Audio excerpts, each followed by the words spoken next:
राधे राधे दोस्तों, आप सब कैसे हैं। उम्मीद करती हूँ कि आप सब अच्छे होंगे। आज की इस कथा में मैं बताऊंगी कि जगन्नाथ जी की जो मूर्तियाँ हैं वो अधूरी क्यों रह गई और किन्होंने उनका मंदिर बनाया। राजा इंद्रद्युम्न ने जगन्नाथपुरी का मंदिर का निर्माण किया है। राजा को अपने सपने में हुए थे भगवान जगन्नाथ जी के दर्शन। एक रात भगवान विष्णु ने उनको सपने में दर्शन दिए और कहा, नीलाचल पर्वत की एक गुफा में मेरी एक मूर्ति है, उसे नील माधव कहते हैं। तुम एक मंदिर बनवा दो और उसमें मेरी यह मूर्ति स्थापित कर दो। राजा ने अपने सेवकों को नीलाचल पर्वत की खोज में भेजा। उन्हीं सेवकों में से एक का नाम विद्यापति था। विद्यापति बहुत ही चतुर था। विद्यापति ने सुन रखा था कि सबर कबीले के लोग नील माधव की पूजा करते हैं और उन्होंने अपने नील माधव भगवान की मूर्ति को नीलाचल पर्वत की गुफा में छुपा रखा है। वह यह भी जानता था कि सबर कबीले का मुखिया नील माधव का उपासक है और उसी ने मूर्ति को कहीं छुपा रखा है। चतुर विद्यापति ने मुखिया की बेटी से विवाह कर लिया। आखिर में वह अपनी पत्नी के जरिए नील माधव की गुफा तक पहुंचने में सफल हो गया।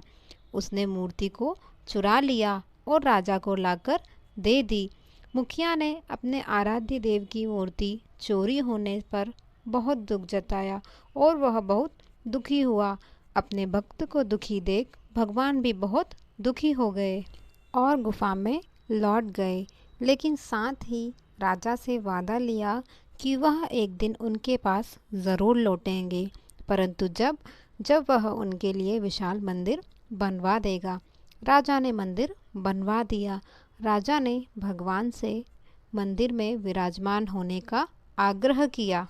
भगवान ने कहा, तुम मेरी मूर्ति बनाने के लिए समुद्र में तैर रहे बड़े डंडे को उठाकर लाओ, जो द्वारिका से समुद्र में तैरकर इस पुरी की ओर आ रहा है।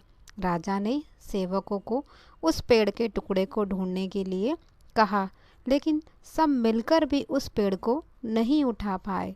तब राजा को समझ आया कि इस कार्य के लिए नील माधव के भक्तों की आवश्यकता होगी। नील माधव का सबसे बड़ा भक्त सबर कबीले का मुखिया था। उस वक्त सब हैरान रह गए जब मुखिया ने भारी भरकम लकड़ी को उठाकर मंदिर तक ले गया। अब बारी थी लकड़ी से मूर्ति बनाने की।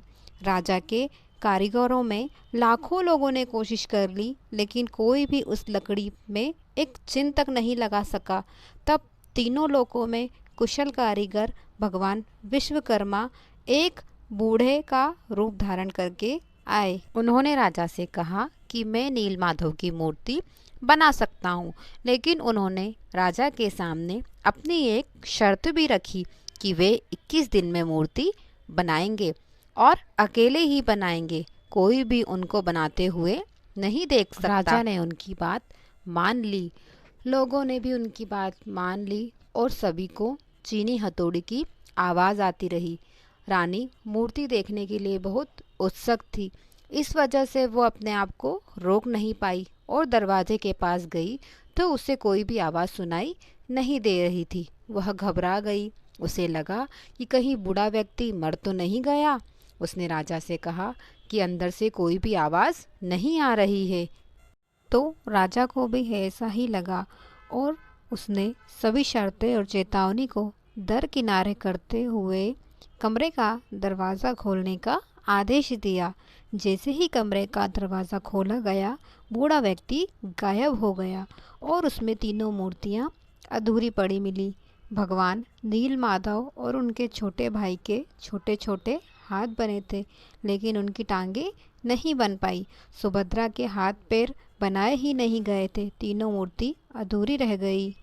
राजा ने भी इसे भगवान की इच्छा मानकर अधूरी मूर्तियों को ही स्थापित कर दिया। तब से लेकर आज तक तीनों भाई बहन इसी रूप में विद्यमान हैं।